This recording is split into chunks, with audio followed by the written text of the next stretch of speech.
Today we're exploring the myth of the Jewitt City vampires. Here in Jewitt City Cemetery, a family was stricken by possibly vampirism. In 1845, 24-year-old Lemuel Ray died in Jewitt City. The young man, one of several children born to the Ray family, died from tuberculosis, a disease commonly known as consumption because of the way its victims would lose weight and become paler and weaker over time, as if being drained of their blood by a vampire. Over the next 6 years, the family patriarch and another son also wasted away, then died.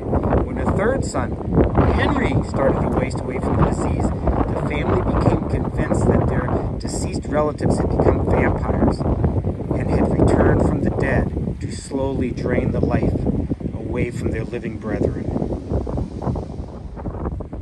Because tuberculosis, also known as consumption, was so prevalent in the region, the Ray family, as well as many of their Jewitt City neighbors, considered the possibility of vampires too serious to ignore.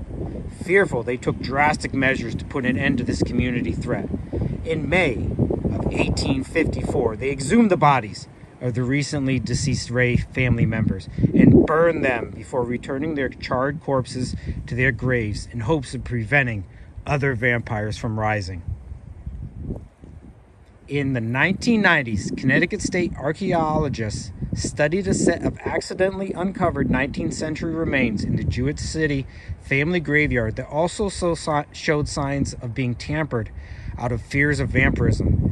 Inside the gravesite, the bones have been drastically rearranged, with the head removed from the body and the femur bones crossed in the shape of an X.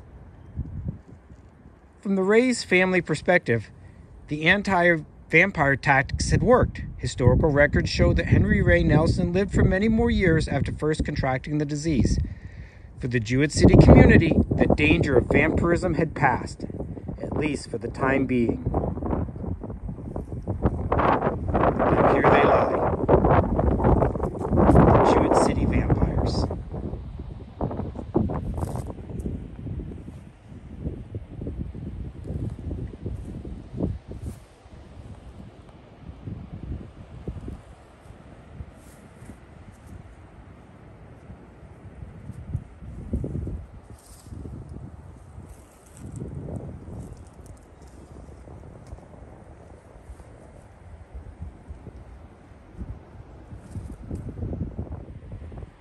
Just one interesting note when I came back to look at the grave sites. Most of the Jewitt City vampire grave sites have dimes in front of them. I'm not quite sure the significance.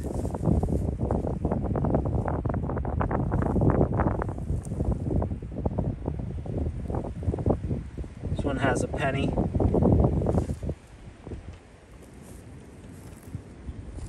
And the last one has a stone and then another dime. Like I said, I'm not quite sure the significance of the money on the ground in front. All right, thank you for joining me today.